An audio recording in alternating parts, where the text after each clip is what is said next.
భారతదేశ గుండెకాయ ఎర్రకోట. అలాంటి ఎర్రకోట ప్రాంతంలో రక్తం చిందించారు, రక్తం చిమ్మించారు. అసలు ఊహించిన పరిణామం ఇది.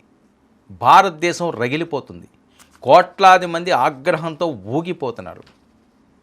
ఇంత దారుణమా, ఇంత దుర్మార్గమా అని అసలు ఆ లైవ్ వీడియో చూస్తే ఒళ్ళు గొగురు పడుస్తుంది. ఇప్పుడు ఆ లైవ్ వీడియో ఎక్స్క్లూజివ్గా బయటకు వచ్చింది.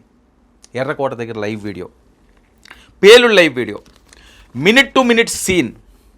ఢిల్లీ హృదయం ఎర్రకోట గేట్ నెంబర్ 1 వద్ద సాయంత్రం 6:50 వాహనాల రద్దీ, సైరన్ల హోరు. ఒకే ఒక్క క్షణం I-20 కారులో నుంచి ఎగిసిపడ్డ అగ్నిజ్వాలలు. ఆ సౌండ్ బాంబు పేలుడు కాదు, భయానికి పేరు. పేలుడి దెబ్బకు గాల్లోకి ఎగిరిపడ్డ వాహనాలు, జనాలు ఆహాకారాలతో చిందరవందరగా పరుగులు.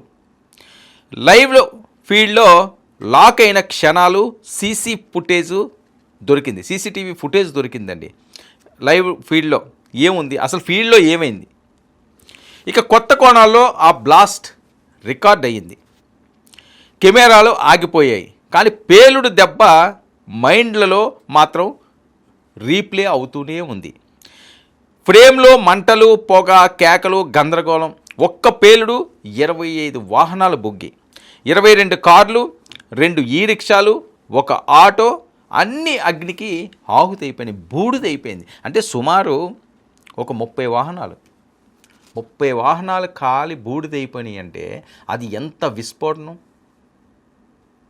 అంటే ఇంకా చాలామంది ప్రాణాలు తీయాలని వీళ్ళు ఆలోచన చేశారు. అక్కడ మరి ఆ రద్దీ ప్లేస్లో రోడ్డు మీద ఆ రకంగా అవ్వడం వల్ల చాలా ప్రాణ నష్టం తగ్గిందేమో. అదే ఇంకా ఏ స్టేషన్లోకో లేకపోతే వేరే ప్రాంతాల్లోకో లేదా ఏ బజార్లోకో కానీ వెళ్తే పరిస్థితి ఏంటి? అంటే అనుకోని విధంగా వాళ్ళు అక్కడే అనుకున్నారా లేకపోతే వేరే ప్రాంతంలో అనుకున్నారా? తప్పని పరిస్థితుల్లో అక్కడ పేల్చాల్సి వచ్చిందా?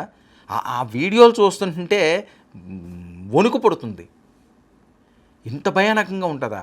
అమాయకంగా రోడ్డు ఎక్కిన వాళ్ళు చనిపోవడం, ఎంత విస్ఫోటనం, పొగలు, మంటలు, ఆహాకారాలు. ఒకటి కాదు, రెండు కాదు. ఎక్కడ సినిమాలో చూసి సీన్ అంతా కూడా ఎర్రకోట ముందు ఆ ముష్కరులు చూపించారు, ఒక భయాన్ని పురుగొల్పించారు. ఇక సమీపంలోని భవనాల తలుపులు, కిటికీలు, గాజు ముక్కలు ఎగిరిపడ్డాయి. ఎర్రకోట చుట్టుపక్కల ఏరియా యుద్ధరంగంలా మారింది. క్షణాల్లో చేరుకున్న ఫైర్ ఇంజన్లు, మంటల్లో నుంచి మానవతను కాపాడే ప్రయత్నం. 20 ఫైర్ ఇంజిన్లు, పోలీసులు, అంబులెన్సు. కళ్ళకు కట్టినట్టుగా కనిపిస్తున్న దృశ్యాలు ఇవన్నీ కూడా. ఎంతమంది బతికి ఉన్నారో ఎవరు కనిపించడం లేదు, ఎవరికీ అర్థం కాలేదు. పేలుడు తర్వాత పొగ కమ్మిన ఆకాశం, నిశ్శబ్ద నరమేధం. ఆ నిమిషంలో మనం తలుచుకుంటే అదే జరిగిపోయింది. ఆ నిమిషంలో తలుచుకుంటే అక్కడ అన్నీ కూడా కళ్ళకు కట్టినట్టు చూపించే సీసీ ఎవరున్నారో తెలియదు, ఎవరు పోయారో తెలియదు, ఏం జరిగిందో తెలియదు, ఏం చేయాలో తెలియదు. ఒకసారి ఎలా ఉంటుంది? రద్దీలో ఒక పేలుడు సంభవించింది అనుకోండి, చింద్రమంత్రం అయిపోయి ఎవరొకాళ్ళు ప్రాణభీతితో పరిగెడుతుంటారు. 12 మంది అక్కడికక్కడే మృతి, 20 మందికి పైగా గాయాలు. ప్రతి శరీరంపై గాయం కంటే ఎక్కువ ఎందుకు ఇలా జరిగింది అన్న ప్రశ్న మిగిలింది. దేశం ఊపిరి బిగబెట్టి చూస్తున్న దశ. దర్యాప్తు స్పీడప్.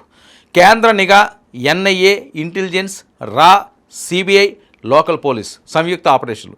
ఢిల్లీ, హర్యానా, యూపీ, జమ్మూ పోలీసులు కూడా దర్యాప్తును స్పీడప్ చేశారు. పేలుడు తర్వాత అనుమానితుల్లో 10 మందికి జైషే నెట్వర్క్తో సంబంధాలు ఉన్నట్లుగా గుర్తింపు. మొదటి నుంచి అనుకుంటూ ఉండదే, వేరే దేశం వాళ్ళు ఎవ్వరికీ కూడా భారతదేశంతో శత్రుత్వం లేదు, అందరూ మిత్రుల్లాగే చూస్తారు. చైనా కూడా భారత్ని మిత్రుల్లాగే చూస్తుంది. ఒక్క పాకిస్తాన్కి మాత్రమే ఆ ఒక్కరి బుద్ధి పోలేదు. దాయాది దేశం ఎప్పుడూ కయ్యానికి కాలు దువ్వుతానే ఉంటుంది, రక్తదాహం తీర్చుకోవాలనే చూస్తుంది. ఎన్నిసార్లు ఏ రకంగా బుద్ధి చెప్పినా ఆ బుద్ధి మాత్రం మారటం లేదు.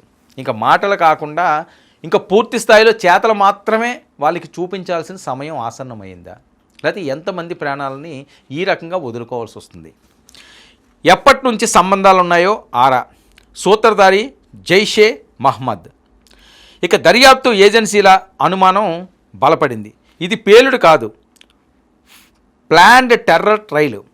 దేశ హృదయంలో బాంబు కాదు, సందేశం పేలింది. ఇక ల్యాండ్ లైన్స్ లైవ్ ఫీడ్లోని ఆ చివరి ఫ్రేమ్ ని అనేక కోణాల్లో విశ్లేషిస్తున్నారు. ఏదైతే ఇప్పుడు సీసీ కెమెరా ఫుటేజ్ ఏదైతే దొరికిందో దాన్ని అన్ని కోణాల్లో చూస్తున్నారు, అన్ని యాంగిల్లో చూస్తున్నారు.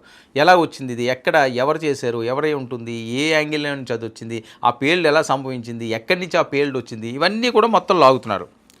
ఇక జనం పరుగులు, మంటల్లో కాలిపోయిన కార్లు, కమ్ముకున్న పొగ, కెమెరా బ్లాక్ అయ్యింది. కానీ మసకల్లో మిగిలిన ఆ చిత్రమే ఢిల్లీ బ్లాస్ట్ రాత్రి. ఎంత దారుణమైన సంఘటన, ఊహించని పరిణామం. ఇంకా ఒక్క ప్రాంతంలోనే చేశారా, వేరే ప్రాంతాల్లో చూస్తున్నారు. దేశమంతా కూడా అప్పుడు హై అలర్ట్ ప్రకటించారు.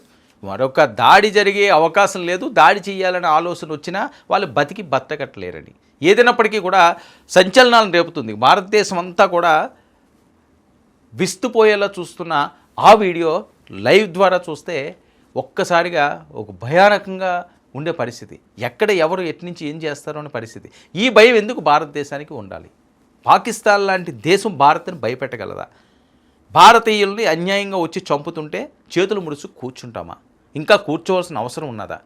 ఇక అవసరం ఉండకూడదు అంటున్నారు భారతీయులందరూని. మరి దీనికి రిప్లై ఎలా ఉంటుందో, రివర్స్ అటాక్ ఎలా ఉంటుందో పాక్ అనుభవించాల్సిందే.